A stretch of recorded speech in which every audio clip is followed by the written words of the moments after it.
17일 월요일 아침입니다. 새로운 한 주가 시작되고 있습니다. 활기찬 한 주가 되시기 바랍니다. 오늘은 이 비핵화 협상이 지리밀려라는 가운데 트럼프 행정부가 전략적 인내, 이게 이제 오바마 정부 때의 대북 정책의 핵심이었는데요. 전략적 인내, 스트래티직 페이션스로 복귀하는 것 아니냐, 이런 분석이 강하게 지금 제기돼서 비핵화 협상 북핵 문제에 대해서 업데이트된 상황을 말씀드리겠습니다. 어제는요, 북한이 그 핵 포기를 안 하려는 그 본색을 드러내기 시작했습니다. 그러니까 이제 핵 보유를 공식 승인받겠다, 이런 의도인데, 그러자면 구실이 필요하니까 미국이 대북 압박과 고강도 제재를 계속하고, 특히 인권 비판을 한다면 비핵화의 길이 영원히 막힐 수도 있다, 이렇게 협박성 경고를 보냈습니다. 이 북한의 조선중앙통신에서 외무성 관리의 말을 인용했기 때문에 이건 굉장히 공식적인 의사표명이 아닌가, 이렇게 생각이 되고요. 이 인권 비판에 관해서는 제가 며칠 전에 이 미국에서 대북 인권 문제를 제기하는 것은, 왜냐하면 최룡해 등 3인에 대해서 독자 제재를 특정하게 3인을 특정해서 제재를 하지 않았습니까? 세계 인권 선언을 기념해서. 이게 이제 미국의 인권 정책이 북한을 압박하기 위해서, 비핵화가 잘 안 되니까 압박하기 위해서 또 인권 카드를 들고 나온다, 이제 이런 식으로 해석하는 경우도 우리나라에서도 그런 경우가 있었기 때문에, 제가 미국의 인권 정책은 이렇게 자의적으로 이렇게 하는 게 아니고 미국의 국가 목표, 그리고 미국인의 정신, 의식 속에 내면화되고 완벽하게 체현된 이런 정신이다. 그래서 애플파이보다 더 미국적이다. 애플파이, 우리나라의 불고기나 김치처럼 미국인이 즐겨 먹는 그런 음식보다 더 미국적이고 독립선언만큼이나 미국적이다, 이런 표현을 제가 해서 그 사실을 우리가 정확히 알아야 된다는 점을 제가 말씀드린 적이 있습니다. 오늘 그 보이스 오브 아메리카에 보면은 이게 결국은 트럼프 행정부도 북한에 대한 지금 말씀드린 전략적 인내로 가는 거 아닌가, 이걸 상세하게 지금 보도를 하고 있습니다. 이 북한 핵 문제와 관련해서 오바마 행정부가 트럼프 행정부에게 이제 인수인계할 때, 취임 직전이 되겠습니다. 인수인계할 때에 오바마 대통령과 트럼프 대통령이 단둘이 만나가지고 오바마 대통령이 그렇게 말을 했다고 합니다. 8년 동안 대통령을 이렇게 수행하다 보니까 가장 큰 문제는 북한 핵 문제더라. 이게 참 골치가 아픈 문제다. 해법도 마땅치 않다, 이렇게 실토를 했다는 겁니다. 그래서 이제 트럼프 대통령이 이거 새로운 사실을 알게 됐구나. 그렇다면 내가 이걸 반드시 해결한다. I will handle it. I will fix it. 이렇게 선언을 했습니다. 그래서 우리가 아다시피 작년에 2017년에 모든 수단을 동원해서 모든 옵션이 테이블에 있다, 북한에 대한 선제 공격까지 포함하는, 이렇게 이제 해서 대대적으로 북한 핵 문제를 해결하려고 시도를 했습니다만, 이 선제 공격은 이 한국이 입을 피해 때문에 이게 안 되는 걸로 결론이 난 것이죠. 왜냐하면 서울이 너무 비무장지대에 가깝게 있다. 뭐 다른 방법 역시 이게 마땅치 않다, 이겁니다. 제재도 지금 진행되고 있습니다만, 특히 문재인 정부도 일부 석탄 반입 사건도 있었습니다만, 이 중러가 의무로 북한을 지원하기 때문에 물론 효과가 그래도 있는 것이죠. 없는 건 아니지만 완벽하지 않다는 말씀이 되겠습니다. 효과가 좀 상당히 반감된다는 것이고, 이 외교적인 협상은 뭐 보다시피 북한의 그 교묘한 지연 작전으로 효력을 발휘하지 못하고 있습니다. 또 미국에서는 해상 봉쇄까지 검토를 했었습니다만 또 이건 문재인 정부가 반대해서 실현되지 못했습니다. 그러다 보니까 북한 핵 문제야말로 해법이 없는 문제 아닌가. 프로블렘 without solution 아니냐. 이런 자주 섞인 그 진단이 전문가들 사이에서 미국에서 계속 회자되고 있는 그런 상황입니다. 이 미국의 대북 핵정책 이게 지금 어려워지는 이 이면에는 제가 보기에는 이 트럼프 대통령 개인의 한계도 있다고 봅니다. 개인적인 성격도 있고요. 이 양반이 비즈니스에서 성장한 분이거든요. 그러다 보니까 이 재산 증식 과정에서 이 불법 의혹, 소송, 수많은 이 소송 투쟁, 법적 투쟁, 거칠게 살아온 분이에요. 그러다 보니까 이 도덕적인 관념이 많이 부족하다. 이 정치라는 것은 이제 우리나라도 이 정치가 이게 문제가 많은데요. 이게 동서고금을 막론하고 이 정치는 도덕적인 원칙, 정의를 실현하는 그런 수단으로 굉장히 강조되어 왔습니다. 이 도덕적인 원칙, 정의를 무시하고 파워, 권력에만 집착을 하면 정상배가 되는 것이거든요.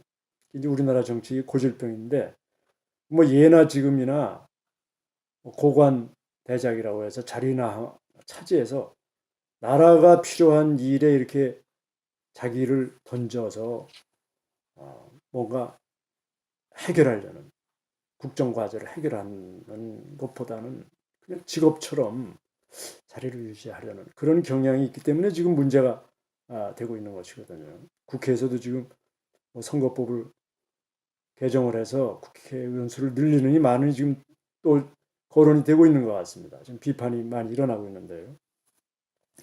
그래서 제가 그 며칠 전에 미국의 그 대외 정책은 모랄리티와 파워, 도덕성과 군사력의 결합이다. 그리고 그것을 잘 조화시켜 나가는 것이 조화와 균형을 찾는 것이 역대의 하나의 그 과제였다. 이런 말씀을 드렸습니다. 이 정치 문제가 나왔기 때문에 제가 한번 생각을 해봤습니다.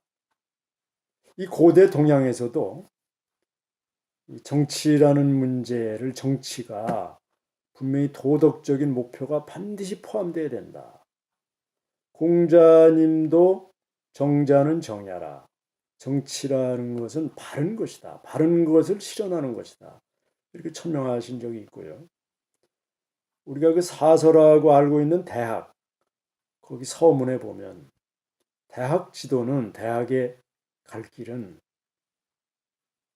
이거를 이 엘리트들에게 이렇게 가르쳤으니까 그래도 중국의 과거 역사는 상당히 물론 이제 과학적인 문명에서는 뒤떨어졌지만은 고대에서는 그 도덕 철학이 강조되어 왔기 때문에 아마 그것이 중화의 어떤 제국이라고 할까요? 중국의 통일성 오랫동안 유지하는데 기여하지 않았나 이런 생각을 해봅니다. 그래서 대학 지도는 대학이 갈 길은 재친민하며 백성과 친함에 있으며 재명명덕하며 밝은 덕을 밝히는 데 있으며 이렇게 되어 있습니다.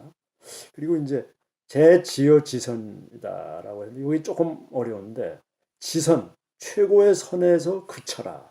더 이상 나가지 마라. 욕심 부리지 말고 야망을 품지 마라. 뭐 그런 의미로 해석이 될 것 같습니다. 참고로 그 기독교에서는 정치를 개인의 신앙을 넘어서서 하나님의 만민 구속의 대의를 실현하는 수단이다. 이제 예수님이 나오셔갖고 유대인에 제한하지 말고 지구 땅 끝까지 모든 죄인을 구속하라, 구원하라 이렇게 가르치셨는데 물론 이제 가이사의 것은 가이사에게 주라. 권력은 권력, 정치가 영역이고 하나님의 영역은 우리의 영역이고 꾸준히 우리가 양을 먹이자. 뭐 이런 그래서 재정이 종교가 분리되는 그런 방법을 취하기 시작을 했긴 했습니다만 예로부터 제사장과 왕이 이게 거의 동일시되고 제사장이 또 왕 위에 있기도 했기 때문에 이 도덕적인 원칙이 예전부터 미국뿐만 아니라 동양과 또 유럽, 그리스 이르기까지 강조되어 온 하나의 철칙이다 하는 것을 우리가 한번 되새길 필요가 있다고 봅니다. 예. 그래서 이 트럼프 대통령이 이런 미국의 대외 정책의 하나의 큰 원칙, 자유민주주의와 인권을 범세계적으로 확산한다는 거에 대한 인식이 부족하다 보니까 여러 가지 내부적으로 지금 굉장한 비판의 측면에 있습니다. 아마 정체성 문제, 지금 제가 말씀드린 이런 도덕적 원칙에 대한 인식이 부족한 이 양반의 정체성에 대한 비판이 제일 크고요. 그러니까 미국의 국민들이 가장 큰 실망을 하는 것이 바로 이 점이고요. 그 다음에 개인적인 비리, 러시아 스캔들이라든가 부동산 거래, 성적인 문제에 돈을 제공했다는 등 이런 문제가 얽혀서 대통령직이 끝나면 기소가 되는 거 아니냐. 지금 이제 현직 대통령은 기소할 수 없으니까요. 그런 분석이 유력한 가운데 그래서 트럼프 대통령이 조기 사퇴할 가능성이 있다. 오늘 제가 이 조선일보에 이 칼럼이 수미텔이라는 CSIS의 미국 전략문제 연구소의 선임 연구원인데요. 이 양반이 트럼프 대통령이 조기 사퇴할 가능성이 있다. 대신에 형사 고발을 면제하는 조건으로 그러니까 특검과 거래할 가능성이 있다. 이런 기사 부분이 칼럼 중에서 제가 주목을 했습니다. 미국에서는 아시다시피 자백을 하거나 하면은 형을 경감시켜주는 합법적으로 경감시켜주는 제도가 있습니다. 다행히 이제 하원에서는 민주당이 장악하면서 트럼프 대통령의 대북 정책을 강력히 지금 비판을 하고 있습니다. 섣불리 만나지 말고 김정은과 대북 체제와 압박 또 한미 동맹의 원칙을 유지하라 이런 식의 입장을 천명하고 있어서 우리들에게는 좀 다행이 아닌가 이렇게 생각이 됩니다. 그래서 트럼프 대통령의 대북 정책은 대단히 예측 불허하고 앞으로 어떤 방향으로 갈지 모른다. 이걸 우리가 유념을 해야 되겠습니다. 보이스 오브 아메리카에서 이 전략적 인내에 대해서 좀 상세하게 분석을 했기 때문에 제가 조금 소개를 해드리려고 합니다. 그러니까 트럼프 대통령이 지금 하는 게 뭐가 있냐. 대북 정책에서 결국 비핵화 협상하는 것밖에 없지 않냐. 그리고 제재하는 거.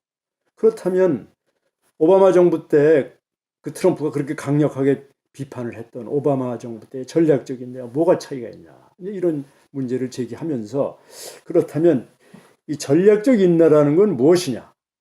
우리가 다시 한번 돌이켜보면 바로 그겁니다. 고강도 제재 그리고 비핵화 협상은 김정은이 진정성을 보일 때만 섣불리 하지 말라는 겁니다. 양보하지 말라. 이 두 가지를 꾸준히 유지해라. 이게 전략적 인내다. 그러니까 이 외에는 사실 뾰족한 수법도 없습니다. 앞서 말씀드린 대로. 제 입장도 상당히 합리성을 갖고 있다. 이런 생각이 들고요. 이 게리 세모라는 이 사람이 오바마 정부 때 백악관 특별보좌관을 지냈는데 흥미있는 발언을 여기 하고 있습니다. 이 전략적 인내는 정책의 결과라기보다는 정책 그 자체다. 팔러스 itself다. 그래서 이 말이 잘 안 다가오는데 부연해서 이렇게 설명을 하고 있습니다. 자기가 정책을 입안하고 집행했던 그 당시의 상황에서 자기에게는 이 전략적 인내가 팔러시, 정책이라기보다는 물론 정책이었지만은 팩트 오브 라이프였다. 인생 그 자체였다. 이렇게 표현을 했습니다. 그게 무슨 말이냐?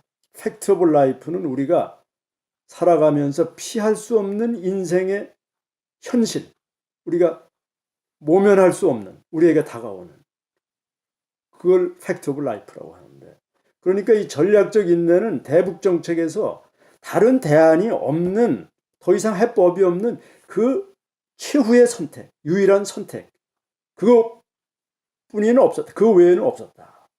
이렇게 표현을 해서 참 그 대북 정책을 놓고 미국의 전문가나 정책 이반자들이 얼마나 고심을 하고 있는가. 물론 우리도 마찬가지가 되겠습니다만 하는 점을 우리가 알 수가 있고요. 그래서 이 세모는 이 트럼프 대통령, 트럼프 행정부의 이 대북 정책과 오바마 때 전략적인 차이점이 뭐냐? 차이점이 있긴 있다는 거죠. 미국 정상회담을 개최했고 그 다음에 톱다운 방식으로 해서 참모들 의견을 무시했다는 겁니다. 이게 더 나쁘다는 겁니다. 그래서 독단적으로 미국 정상회담을 결정을 했고 결국은 결국 한미 훈련을 중단시키는 이런 실수를 범했다. 일방적으로 양보했다. 이제 이렇게 지적을 하는 것입니다. 이런 참 여러 가지 지금 비핵화 협상이 진척을 보지 못하고 지리멸렬한 가운데 결국은 앞서 말씀드린 대로 북한이 핵 보유를 위한 본격적인 발걸음을 시작을 한 것 같습니다. 이제 구실을 붙여서 이제 시간을 끌기에 성공했거든요. 그리고 트럼프 행정부의 그 작년에 보였던 아주 무서운 예리한 그 공격, 그 예봉을 피하는 데 성공을 했습니다. 그래서 이 핵 문제를 이렇게 지리멸렬하고 흐리멍도 애매모호하게 만들어버렸습니다. 이 초점을 잃어버렸습니다, 지금. 또 문정부는 문정부대로 중재한답시고 답방이니 이런 데만 추구하다 보니까 한미 간의 균열도 심각해지고 결국은 이 틈에 북한이 핵 보유를 공식화하려는 움직임을 시작했다. 대단히 지금 정중동이긴 하지만 물밑에서는 위험한 싹이 표면화되기 시작했다. 이런 상황이 아닌가 이렇게 생각이 되고 하여튼 이런 현상을 우리가 계속해서 지켜보고 대응책을 강구해야 되지 않겠나 이런 생각을 해봅니다. 오늘은 여기서 마치겠습니다. 감사합니다.